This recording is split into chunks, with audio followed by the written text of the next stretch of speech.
La Guerra Fría.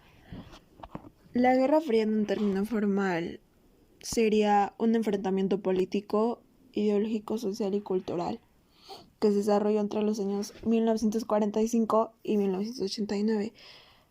Pero tú qué entiendes de eso, o sea, ¿qué es para ti la Guerra Fría? ¿Qué es para mí la Guerra Fría? Si hablamos en términos coloquiales y desde mi humilde punto de vista, la Guerra Fría no fue un conflicto armado, sino que constituyó una amenaza permanente de conflicto entre los dos bloques. Guerra Fría en el sudeste asiático, para ser más exactos, en la India. Ejército indio en la Segunda Guerra Mundial. Luego del ataque de Pearl Harbor, Japón tuvo importantes triunfos militares, logrando una gran expansión por Asia y por el Pacífico. Tratando de sofocar el poderío colonial británico, el oficial japonés Iwachi Fujiwara estableció contactos con los nacionalistas indios. Los japoneses prometían a los indios que con la derrota de los británicos podrían ser un país independiente y dejar de ser colonias. Tratando de animar a los prisioneros indios para luchar por la independencia, Fujiwara organizó unidades paramilitares con soldados indios y se encargó de la creación del Ejército Nacional Indio.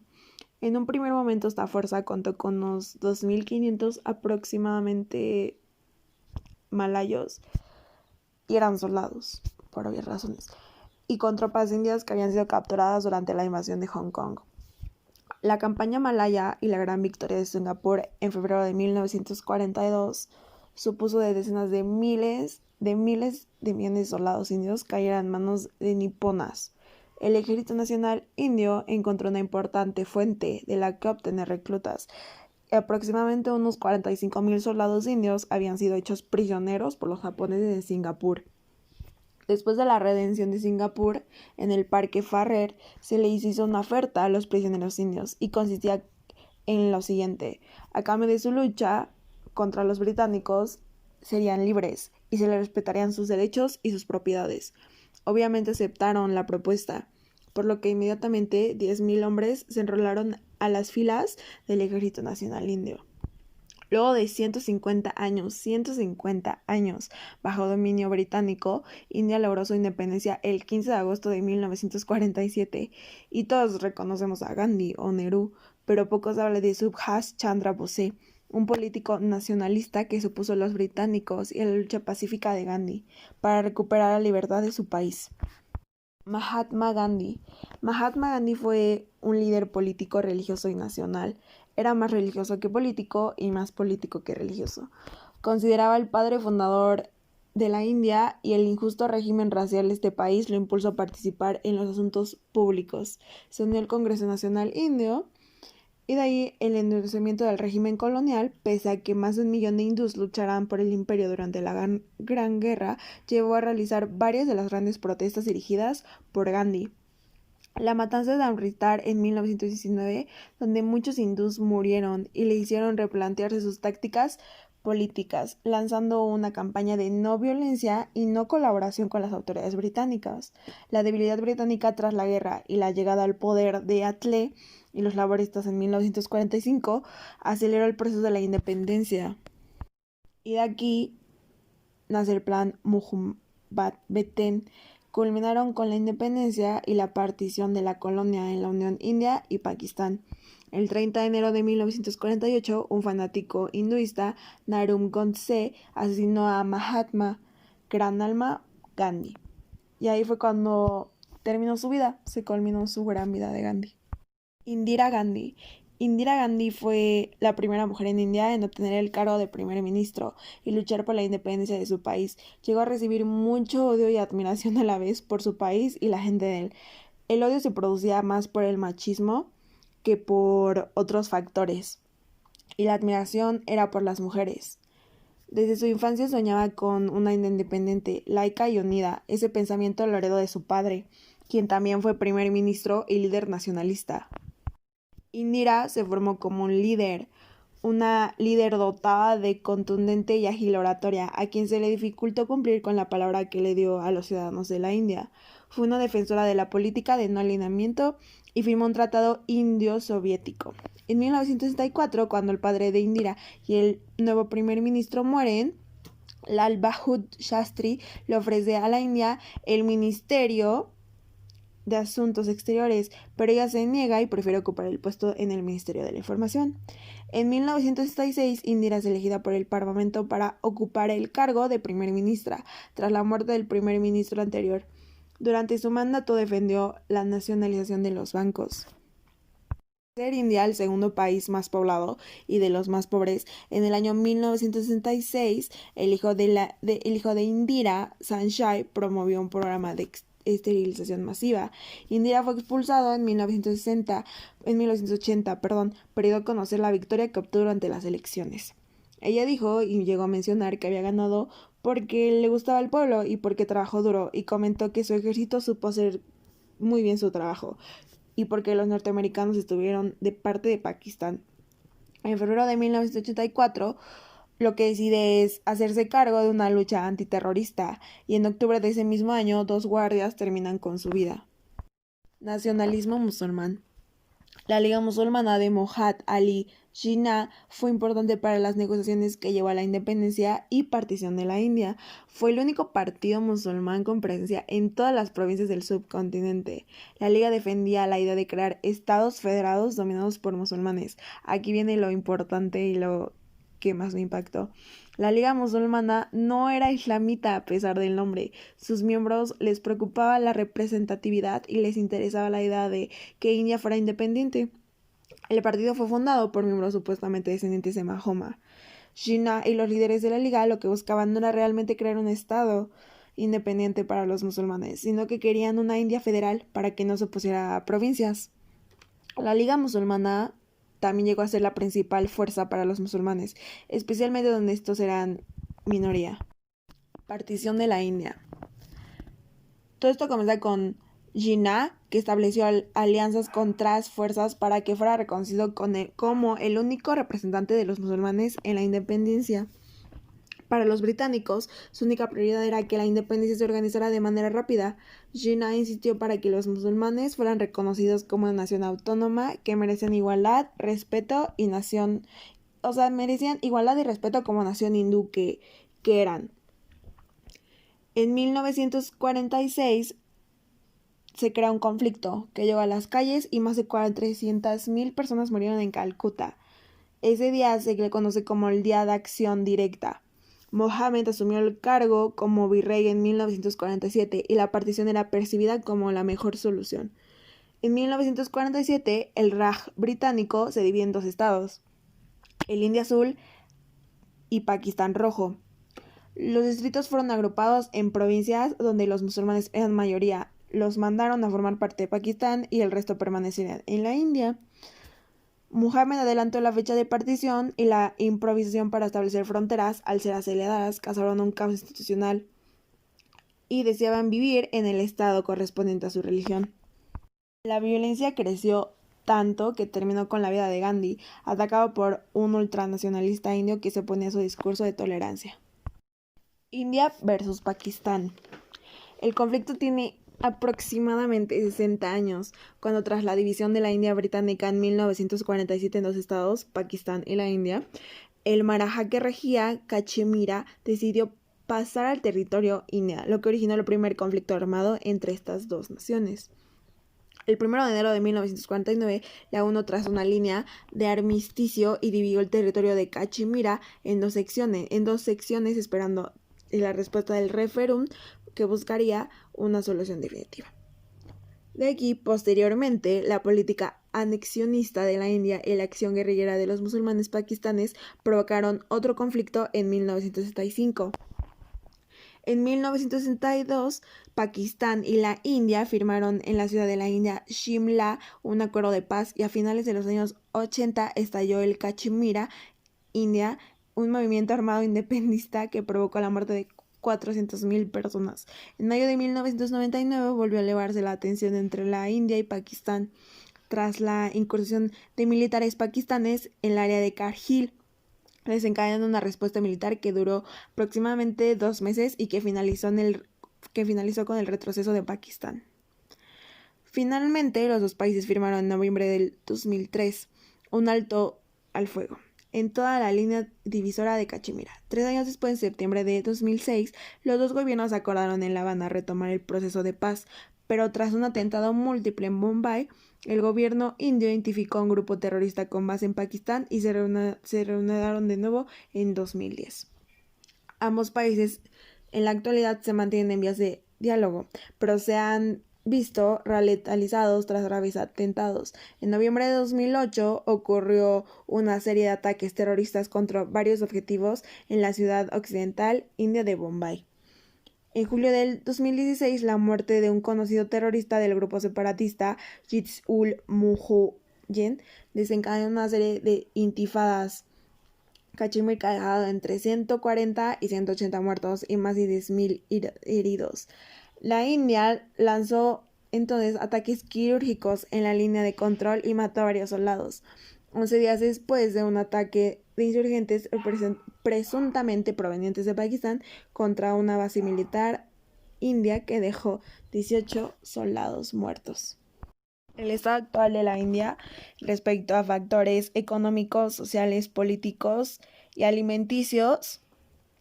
Respecto al factor económico, todos pensarían que China es el mayor exponente respecto a avances tecnológicos y biotecnológicos, pero la realidad es que no. Es la India que por lo tanto esto hace que crezca su economía tanto en modo industrial como en la sociedad, ya que esta tecnología genera una enorme oportunidad de empleo y poco a poco este país está a notar en el campo internacional, metiéndose a proyectos y marcas reconocidas tecnológicas. Y tanto ha aumentado este factor que se ha previsto que este país pueda alcanzar el PIB de Estados Unidos, lo que es impresionante, pero solo es cuestión de tiempo. Aún teniendo en cuenta los grandes avances superiores de la India, en la zona baja la pobreza crece rápidamente en grandes cantidades y más del 50% de la población tiene ingresos que los convierte en parte de la clase medio-baja, lo que es malo teniendo en cuenta que toda la población que tiene la India es mayor, es muy grande. Se sabe que la India es un gran productor de muchos productos y servicios en general, pero su fuente siempre han sido las industrias textiles. Lo que ahora hacen es innovar en tecnología informática y aeroespacial.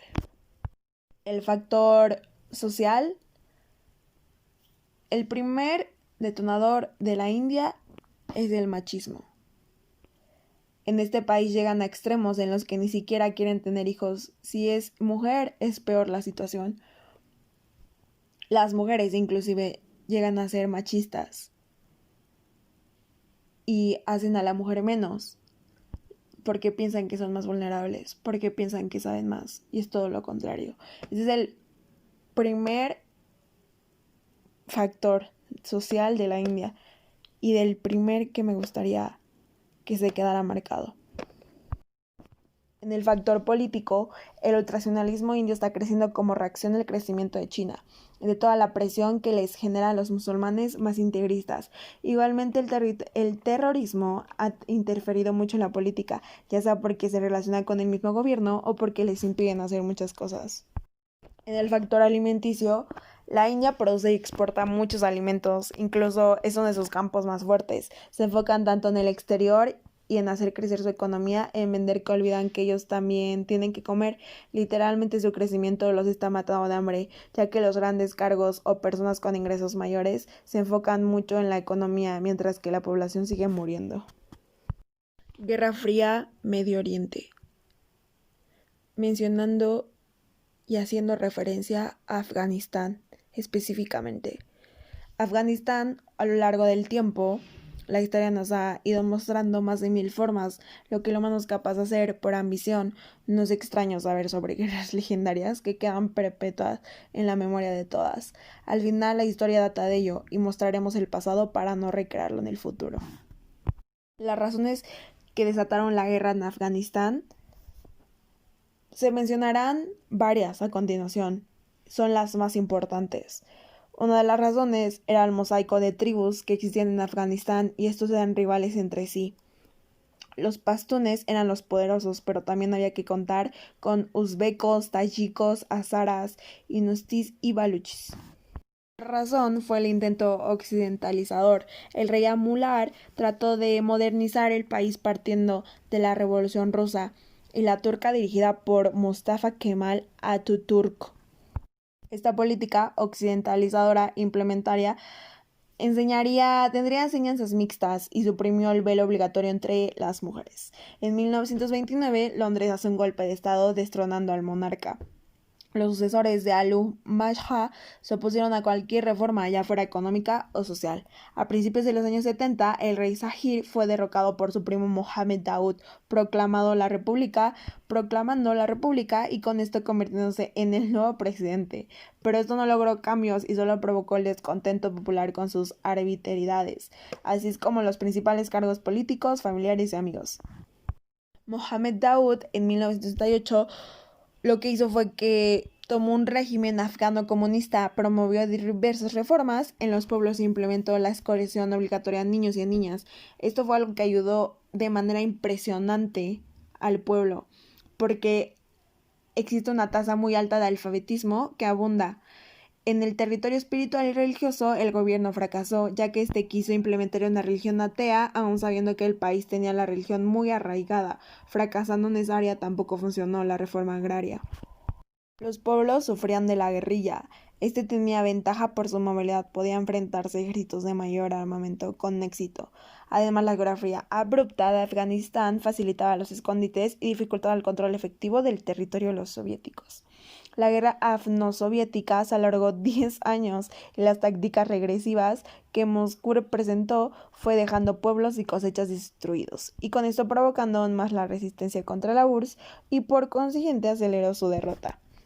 El conflicto se abrió en una sangría soviética, causando un problema a Kremlin, tanto en nombre como en el estado financiero, optando en 1989 finalmente retirar a las tropas soviéticas, humilladas ante la derrota, así como los problemas sociales y económicos que también llevaron al fin del comunismo ruso.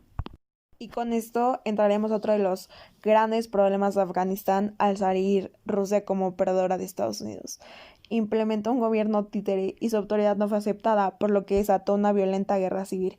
Los talibanes eran apoyados por Pakistán y ocuparon Kabul en 1996. Esta oleada represiva convirtió a Afganistán como el reino del terror tras los atentados presentados en septiembre del 2001 en New York y Washington. Afganistán sería invadido por Estados Unidos esta vez. Guerra Fría América Latina, específicamente Nicaragua. Augusto Sadino. Augusto Sadino fue un revolucionario nicaragüense, líder de la resistencia contra el ejército de ocupación estadounidense en la primera mitad del siglo XX. Fue considerado un héroe nacional en Nicaragua por su gesta libertaria. Nació en Quinomo, 18 de mayo de 1895. En 1912, Augusto Sadino presentó la primera intervención de las tropas estadounidenses a Nicaragua.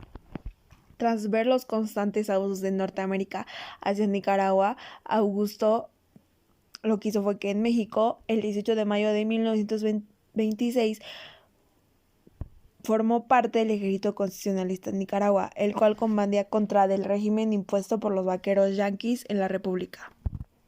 El 26 de octubre de 1996 se alzó en armas junto con los trabajadores de las minas de Sabino, uniéndose hacia la causa constitucional. Organizó todos sus combatientes y lo dirigió a un ataque contra el cuarto del conservador en el poblado del Jícaro el 2 de noviembre de 1926. El 2 de septiembre de 1927 se construyó el Ejército Defensor de la Soberanía Nacional de Nicaragua. Tras luchar arduamente y con pocas posibilidades de derrotar el gobierno estadounidense de Herbert C. Hoover, ordenó que se retiraran todas sus tropas que se encontraban desplegadas en Nicaragua. Después de tiempo, el 21 de febrero de 1934, Salvatierra, ministro de Agricultura de esa casa, y sus lugartenientes generales Francisco Estrada y Juan Pablo Humansor, invitados por Juan Bautista Sacasa, acudieron a una cena en la loma en el Palacio Presidencial. Fueron detenidos por el mayor Lisandro Delgadillo, el cual lo llevó a la cárcel del Hormiguero. Los tres generales, Sandino, Estrada y Humansor, fueron asesinados a las 11 de la noche por efectivos del batallón que los custodiaba. Frente Sandinista de Liberación. El Frente Sandinista de la Liberación Nacional se fundó en 1961, que se conocía como la Organización Político-Militar. Uno de sus objetivos era derrocar la dictadura somocista. Para lograr esto se inició una lucha armada que peleaba por obtener el total poder político y la democratización del poder de Nicaragua. En 1969 se descubrió la primera célula sandinista en la Casa de Nicaragua, que normalmente se cubría por más de 300 hombres. El combate duró cerca de 3 horas y la casa fue totalmente demolida por los guardas somocistas. Uno de los países más grandes de Centroamérica se reconoció por primera vez en julio de 1979 como la Revolución Popular Sandinista, que duró hasta febrero de 1990. Este enfrentamiento lo manejó el conocido Julio Buitrago, que desde ese entonces se conocía por formar parte de la Dirección Nacional del Frente Sandinista. Al igual se le conocía por ser el jefe de la resistencia urbana. Gracias a él y al valor que causó en los nicaragüenses, surgió el grito de que se dice así: por cada Julio Buitrago que murió se levantarán 10 nicaragüenses a empezar su fusil. Aproximadamente 6 meses después se dio un nuevo combate, pero en casa distinta de Nicaragua, donde murió el poeta Leonel Remanentes, de la guerra de Pacasán, una de las etapas conocidas como acumulación de fuerzas en silencio. Consistía en planear una acción que lograra definitivamente romper con la dictadura imperante. Toda esta etapa del Frente Sandinista comenzó aproximadamente en el año 70 al año 74.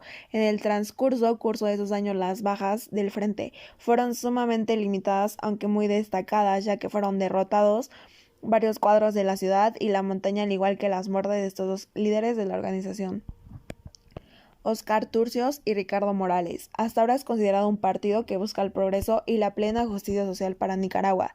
Esto dejó una gran huella en muchos de los protagonistas de regreso al poder, y sus banderas rojinegras ondeando de nuevo en los edificios públicos desde más de 12 años.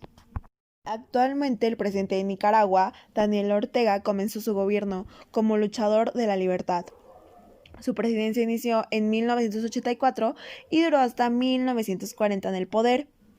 Y después de ese trayecto, él regresó al poder en 2007 y se ha mantenido como presidente durante todos esos años a través de engaños y fraudes al pueblo. Ya no es el presidente que fue en su comienzo y ahora incluso es comparado por el pueblo con los Somoza.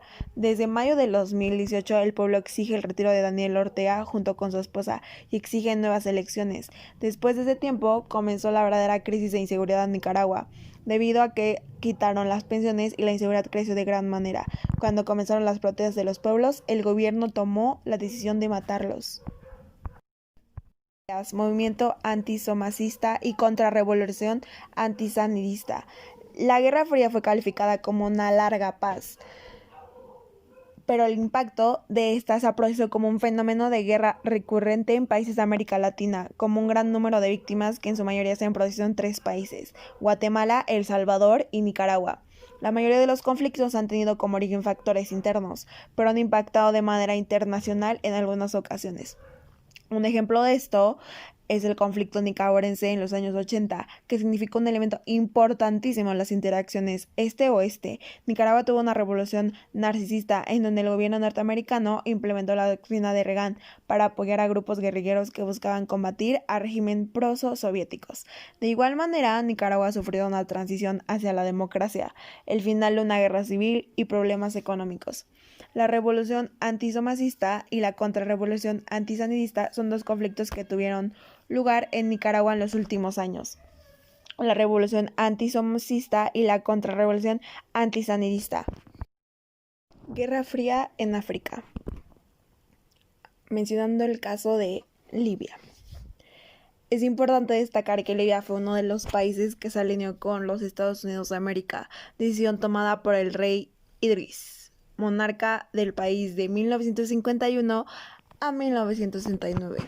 Al alinearse con Estados Unidos, estableció una base aérea cerca de Trípoli en las orillas del mar Mediterráneo, tomando en cuenta la posición de los demás países árabes y el movimiento nasserista que se estaba encabezando por Gamal Abdel Nasser, acompañado por jóvenes egipcios, mismo que derrocó al rey Farouk en Egipto en 1952, por lo que era de esperarse que este movimiento político comenzara a fluir en los jóvenes libios que pertenecían principalmente al ejército, por lo que a mediados de los años 60, en compañía de su general, comenzó la formación de un movimiento en el ejército libio, mismo movimiento que ocasionó el derrocamiento del monarca en 1969, que por consecuencia forzó al país a estrechar lazos con Egipto y por ende con la Unión de las Repúblicas Socialistas Soviéticas.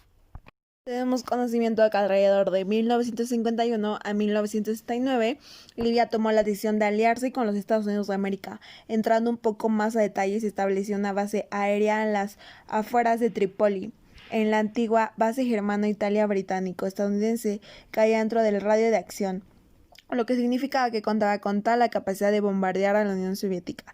Es claro que en tiempos de conflicto esto representa una amenaza de grado mayor a la Unión Soviética, más aún si esta base aérea también era usada para que los pilotos bombardeadores de la Organización del Tratado Atlántico del Norte, OTAN, pudieran entrenar, a pesar de que el poder de esta base aérea era de los Estados Unidos. Y era tal la necesidad de estar ahí monitoreado, la que se convirtió en una localidad de aproximadamente de unos 5,000 habitantes. Esto trajo consigo muchos cambios, ya que el objetivo del movimiento era implementar una nueva dictadura militar y dejar los ideales monárquicos que se tuvieron durante varios años, y como resultado de esto se creó un tipo de Islam politizado, ya que era una forma de mezclar el socialismo, el Islam y la democracia directa, lo que provocó que en 1963 se proclamó la Revolución Cultural de Libia. Y consistía en que su Islam no sería ni laico ni integrista, y que aprecia asociado con un socialismo puesto al servicio de la justicia social, por lo que podemos decir que a partir de ahora Libia sería popular, socialista, y se pretendía de que ahora en adelante el Estado se gobernaría por el pueblo, y este nuevo sistema sería liderado por árabes y bereberes. Guerra Fría en Occidente. Se mencionará el caso de Irlanda, por último. El ejército republicano irlandés comenzó en 1916. Se utilizó para combatir el colonialismo inglés. El IRA provisional fue el que predominó en los años 70, 80 y 90. En 1972 ocurrió el llamado Domingo Sangriento. Fue una manifestación dirigida por la Asociación para los Derechos Civiles de Irlanda del Norte, en la que se exigía que se hicieran valer los derechos, así como evitar que siguieran los encarcelamientos sin juicio de las personas que según pertenecían a la IRA, ya que en tan poco tiempo muchísimas personas sufrieron injusticia de dichos encarcelamientos. La cantidad era impresionante. Pidieron que dejaran sus actividades por un momento al IRA oficial y al IRA provisional que estaba en ese momento, para que no causara ningún tipo de conflicto. Al principio todo marchaba bien, pues habría realizado de una manera pacífica, pero luego un grupo que no pertenecía a la marcha empezó el conflicto, y los paracaidistas británicos comenzaron a defenderse, iniciaron el fuego, murieron aproximadamente 14 protestantes, y algunos otros quedaron lesionados con heridas muy graves. El ministro David Cameron pidió disculpas porque actuó de manera injusta al ejército británico en esta situación. Auge de la violencia y colapso de Stormont. En 1970 fue la batalla de Falls, en la que 300,000 soldados impusieron un toque de queda en el área nacionalista de Falls. Dispararon más de 1,500 toneladas de municiones en dichos tiroteos con el IRA oficial, dejando como resultado a 4 personas muertas, y en 1971 detuvieron a 350 personas que no eran protestantes. Y entre 1971 y 1975 internaron a 1,981 personas. La IRA provisional y la IRA oficial se conformaron cuando se dividió la IRA. A consecuencia de esto, se incrementó la violencia y se formó una lucha armada contra el dominio británico. Las áreas prohibidas en Derry y en Belfast estaban controladas por uno de estos dos grupos. En 1962 llevó a cabo 1,300 bombardeos. El IRA provisional, dejando como resultado 100 civiles muertos y 500 personas heridas. Esto fue porque estaban en contra de los objetivos comerciales que consideraban la economía artificial. Se dice que este fue el año en que la violencia alcanzó su punto máximo. Otro de los hechos trágicos fue el Viernes Sangriento, el 21 de julio, en el que igual murieron soldados a causa de bombas en Belfast. La operación Montarman. Fue la operación militar en Irlanda del Norte desde la Guerra de Independencia de Irlanda, en la que 22.000 fuerzas británicas estuvieron involucradas. El gobierno del Reino Unido en Londres quería tomar el control de Irlanda, ya que según esto, Irlanda no era capaz de controlar la seguridad.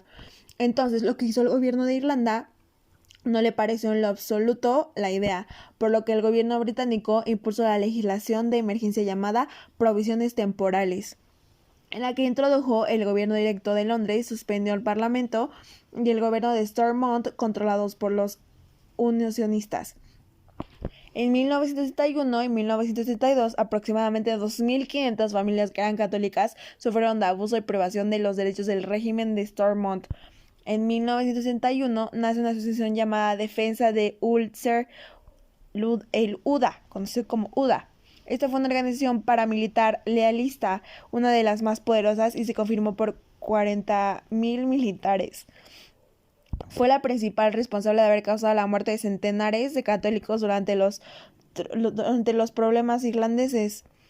En 1963, esta defensa lanzó un comunicado a toda la población de Ulster con el motivo de acabar con la minoría católica nacionalista. Hacia 1964 sucedió otro atentado republicano, en el cual estallaron 2 bombas, dejando como resultado a 21 personas muertas. Conforme pasaban los años, la IRA aumentaba el número de asesinatos. En 1966 se retiró el ejército británico de la lucha antiterrorista y pronto fue sustituido por 2 fuerzas armadas, la UDR y la RUC. Según la lectura, los lealistas mataban a las personas inocentes porque la IRA quería invertir en esta situación para evitar este tipo de hechos y hacerlos cambiar su manera de pensar. Uno de los grupos de la IRA era el de Sinn Féin. Estaba realizando debates con un nivel muy bajo, pero muy bajo, a causa de la mala organización que llevaba. Para los años 60, Bobby Sands, líder del ejército de la IRA provisional, organizó la huelga de hambre, en la que participaron 7 prisioneros, ya que no estaban de acuerdo en que utilizaban ropa que les daban obligatoriamente, pues decían que tenían derecho a vestir como ellos quisieran y estaban en todo lo correcto. Poco a poco se fueron uniendo a dicha huelga más prisioneros, pero al no cumplirse, Bobby se quedó un día sin comer. Finalmente murió el 5 de mayo y muchos asistieron a su funeral.